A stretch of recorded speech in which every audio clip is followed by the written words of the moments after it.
It's almost midnight, and I decided to turn on the mic and start speaking. And I'm a little afraid because this is probably going to be my most personal podcast ever, because I've had a few things that came to my mind after watching someone speak, and that has brought up so many emotions and thoughts and realizations around me, my voice, the people in my community, the work that I do. And I felt like people needed to hear that. So I decided to hit record. I can always delete it after, but go for it and share it. And maybe to you, it's not going to be that impactful, but to me it is. Mainly because recently I felt really uninspired. Everything that's been going on, life, the pandemic, work, and I've been trying and working on creating my program, and I have all these ideas about how I want it to be, and I feel stuck sometimes creating those small things, and I feel like something is distracting me and pulling me away every time I try to concentrate, which is really hard because it's just me and myself. There's no one there next to me to tell me to do something, and I have to do it, and I know that nothing's going to happen if I don't do it, but I feel I have this obligation to complete it because I know it's going to be good. I know it's going to be transformational for some people because it's really everything that I know, yet something is blocking me from putting it out there. I've been meaning to do it for over a year, and here I am still working on it. Though I know that it's going to come out no matter what, I wish it had been a little easier. And I've been doing everything related to high performance, productivity. I've been journaling, trying to meditate, keeping my phone away.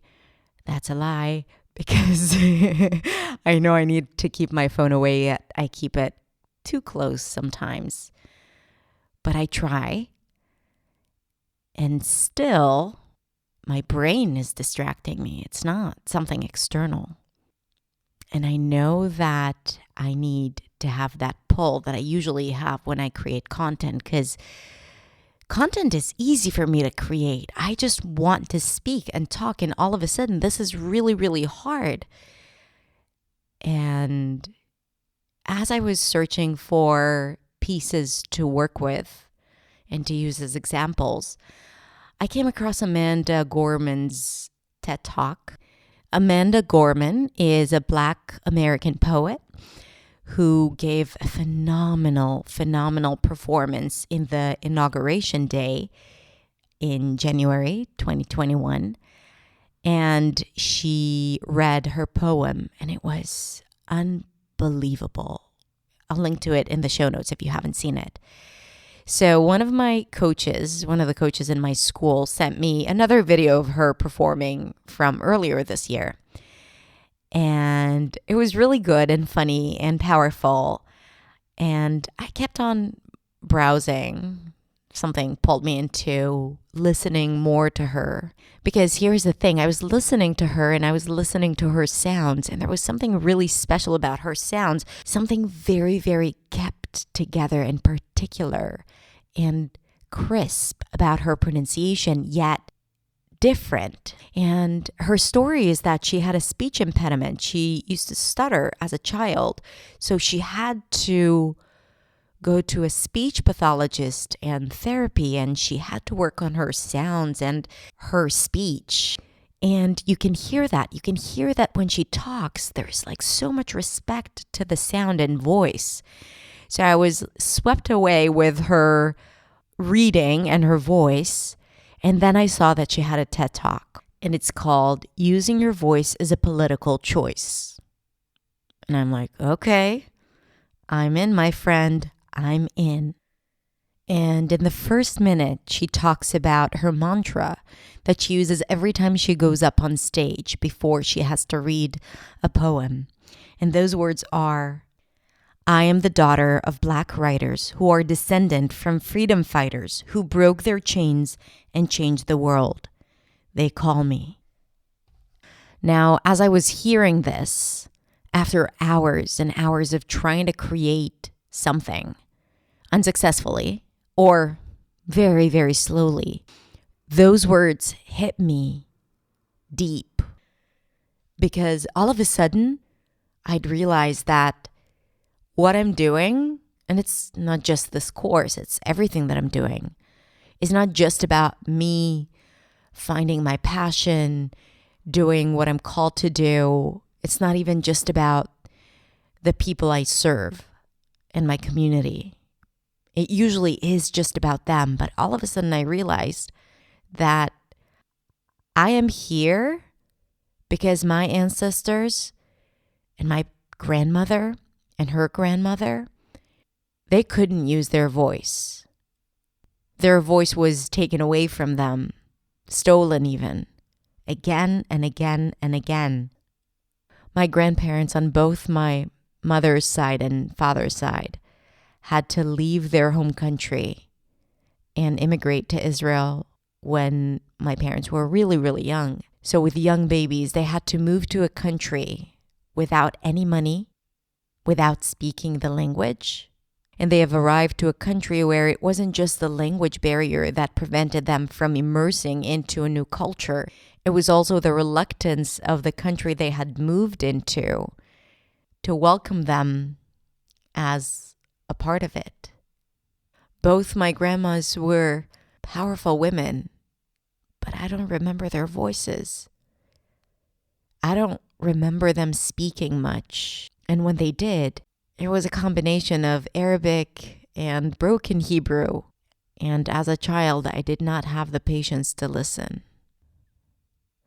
Now, it got me thinking about all those moments where they wanted to speak up and speak out and yell and scream, and they couldn't because people would not listen to them or would not understand them. My grandma had a young child that when he was 18 months, he was a bit sick, so she took him to the hospital. And they told her that she should leave him in the hospital because she needs to go back to her family. She did not speak the language and she could not understand what they want from her. And eventually she went home. The next morning she came back and they told her that the child had died. My mom's younger brother. She didn't believe them, but they didn't listen to her. She didn't have the words to express what she wanted to express and to demand what she deserved, but they just told her to go home. She was never even able to bury him. And my mother, till this day, talks about how she remembers her saying that she did not believe that he actually died. Why am I telling you this? Because the inability to speak and to be heard is generational. It's not just about you, and it's not just about English. It's something that we carry, and it's our job to break the chain. Whatever our history is, or our ancestors' history is, we owe it to all the people whose voices were not heard. Minorities, women, people of color, immigrants, and not only because of the language, but because of the system and because of society and patriarchy. So recognizing that this is something that we carry and is in our DNA can help us break that pattern and break that chain and move from being a hostage of our own voices into feeling free. For many years, I was ashamed of my voice and I was ashamed of, speaking and saying my opinions. I did not think that I matter. and I did not think that I was interesting. And every time I spoke, I thought to myself, oh my God, they're thinking that I'm so not smart right now. And even now, when I'm recording this podcast, I'm like, Hadar, that is so shallow. Hadar, you shouldn't publish this episode because who cares about your ancestors, right? What does that have to do with English? These are the voices that go through my head as I'm recording this podcast. And honestly, I don't know if I'm going to publish it or not. I don't know. I honestly don't know. But I know that this is something that is my work to break. Because the people before me, the people whom are the reason for why I'm here, couldn't. And I can. And my job is to share that with you. So you think about that too. And you think about the voices of your mothers and grandmothers. And you think about how many times their voices were stolen and how they found it back in their own unique way. And how you are not going to let your voice be stolen, not by a second language and not by fear of other people's judgment and not by colleagues or friends or even parents who criticize what you say or don't say. No one can take away your voice, which is your immediate self-expression. You owe it to everyone who has come before you. So next time you're afraid to say something, remember that. Amanda says in the talk, the choice to be heard is the most political act of all. The choice to be heard is the most political act of all. Be political. Speak. Be heard. And after this talk, I created my own mantra. I'm the daughter of powerful women whose voice was stolen and they took it back. They call me. And this is what Amanda says at the end of her talk about poetry. What path do we stand on as a people? And what future as a people do we stand for? And the thing about poetry is that it's not really about having the right answers. It's about asking these right questions about what it means to be a writer, doing right by your words and your actions. And my reaction is to pay honor to those shoulders of people who use their pens to roll over boulders so I might have a mountain of hope on which to stand, so that I might understand the power of telling stories that matter no matter what, so that I might realize that if I choose, not out of fear, but out of courage to speak, then there is something unique that my words can become. Now, after this, recording this and hearing this and thinking, I feel more focused than I've felt in a long, long time. Because sometimes all you need is to remember the reason why you do what you do. And sometimes it's not about you.